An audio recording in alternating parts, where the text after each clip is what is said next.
When Travis Kelce revealed on his podcast that he had given Taylor Swift an engagement ring, Jason Kelce was taken aback. The dialogue with Jason began when the Kelce brothers aired a new podcast on Tuesday, April 8th. "Yo, what did you drink this morning that made you look so serious?" Travis sat in his chair looking especially serious as Jason questioned, raising an eyebrow. "Nothing."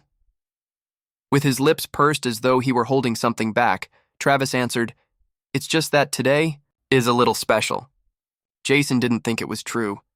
There was always more suspicion about a quiet Travis Kelce than a noisy one.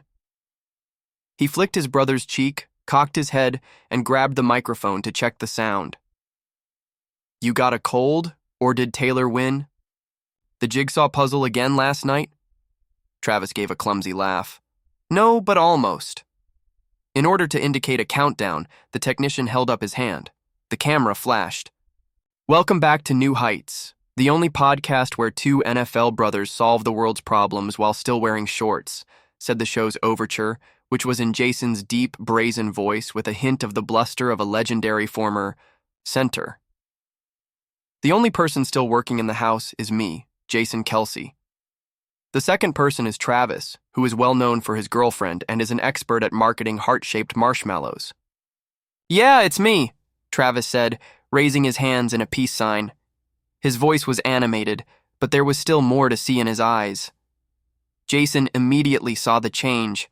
Like all episodes, that one began with a discussion of the most recent round of games, amusing highlights, and a few fan questions. Jason talked endlessly about how at 6 a.m, his youngest kid poured porridge on his head. Travis listened without really getting into it, as he usually does, but he did periodically crack a few jokes to match the part. "I know something's wrong," Jason said, tilting his head and squinting as if examining something under a microscope. "Tell me if you're hurt, if you were fired, or whatever." "None of that, bro." Travis shook his head. "So did Taylor end your relationship? Why are you thinking negatively?" For the first time all morning, Travis appeared at ease as he laughed. "Hey guys, be ready if my brother starts looking thoughtful today, like he's waiting for his lab results," Jason said after pausing and gazing directly into the camera. "There is going to be a lot of drama." Travis turned to face his brother. Those eyes, Jason had seen them before, either when Travis entered the Super Bowl or when he admitted in high school that he had misplaced his father's phone. They belonged to someone who was concealing a very important secret. Crossing his arms, Jason stopped speaking and said, "I'm not going to say any more, but I'm watching." "Just wait until the end of the show," Travis moaned. "Then I'll tell you." With a raised eyebrow, Jason said, "You sound like you're giving a Grammy speech." "Okay," Jason murmured, crossing his arms and reclining. "Before we wrap up, do you have anything to say to the world, because you've clearly been abducted by a UFO all day?" Travis inhaled deeply. He hesitated for a second before leaning in closer to the microphone and staring straight into the camera as though he were delivering a live newscast. "Actually, I proposed to Taylor." There was utter quiet for a moment, not even the sound of the technician tapping a keyboard in the corner, not any fan or laughter. "What?" Jason blinked. Travis said in a steady tone, "Last week in Nashville, I gave her the ring." Jason scowled, seemingly deciphering some strange strategic plan. "Hold on. Really, you mean to pop the question with a ring?" 3-carat diamond, said Travis, nodding. "Oval." In the corridor, my hands are trembling like Aaron Donald's. Jason's eyes widened as he leaped from his chair like there was fire beneath his ass. "Travis, you asked Taylor Swift to marry you. Without telling me, Michael Kelce?" Travis laughed and said, "Because I knew you'd react exactly like this." Still in shock, Jason turned to the camera and asked, "Are you listening?" Originally a sports podcast, this has evolved into E-News. For this reason, he feels as though he is swallowing a secret that is more significant than the Super Bowl strategy this morning. Behind him, there was a thud. A tech had dropped his coffee.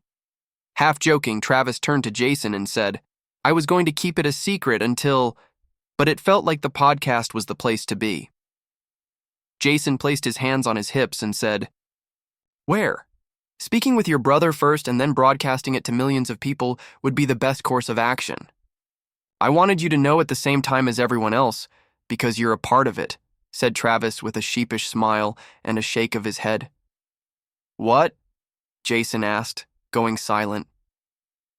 Travis, Taylor said she thinks I'm important to you. And if you dare to tell me this on the podcast where we're real, then that's the final answer that you're serious. Jason sat back and was silent for a short while. His eyes were filled with emotion, but he was no longer angry. And she meant it? Yeah, said Travis, nodding. I have a video if you want to watch it. Damn, this baffles me more than when my daughter asks me, "What is love, Dad?" Jason said, crossing his arms and nodding. Jason answered, "Okay," in a quieter tone. Details. I require specifics. I require schedules, reports, pictures, videos, and scripts. Don't be timid. Travis gave a nod as though he was ready. All right, so I leased the entire restaurant last week, but I told Taylor we were just having a casual dinner at a friend's house in Nashville. We dined in a tiny space with violins and candlelight. You rented the violin, not me, said Jason, rolling his eyes. Travis said, Jack Antonoff helped me with the music, as though it were an everyday occurrence. With his head in his hands, Jason remarked, I feel like I'm living in a movie. There was a small box on the platter when the dessert, which was her favorite chocolate layer cake, arrived. I wrote a brief but sincere letter, Travis went on to say. All right, that sounds good, Jason groaned. What did she say too? She cried and said, I never thought I'd find someone like you in this world. And then she nodded, Travis recalled, laughing this time with a smile that was too obvious to conceal his joy.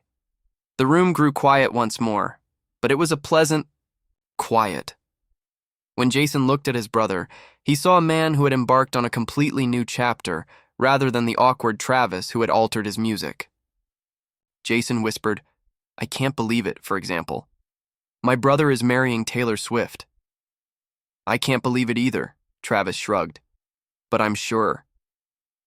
Jason got to his feet and gave his brother a shoulder pat, saying, Well, congrats, dude. However, don't think I'll ignore your wedding. My wedding speech will be remembered for years to come. With both hands on the table and his eyes wandering as though attempting to go back in time to the point in Travis's life when his younger brother was old enough to pop the question to Taylor Swift, Jason remained stunned. Travis, in the meantime, leaned back in his chair and twisted the fictitious plastic ring that the technical team had just provided him to demonstrate the idea. The smile on his lips was odd, pleasant, soft, and a little bewildered, even if it was an act. Jason sipped another cup of coffee and continued, Okay, tell me from the beginning. When did you start planning this? Actually, said Travis hesitantly, since the Arrowhead show. You mean the first Taylor concert you attended, when you were refused a friendship bracelet because she didn't speak before the show? Jason asked, raising an eyebrow. Is that all? In response, Travis said, I was like, if I had a second chance, I wouldn't just give you my arm, I would give you my life. He also scratched his head a little. With narrowed eyes, Jason asked, Did you really say that? I mean it, even though it's corny. Go on, Shakespeare NFL. Jason shook his head. Travis claimed that he and Taylor didn't begin having meaningful conversations until a few months later, when they first met at a casual get-together following the Chiefs' victory over the Broncos. Travis said, You know, laughing, she's not at all like I imagined. Different in what way? Jason inquired.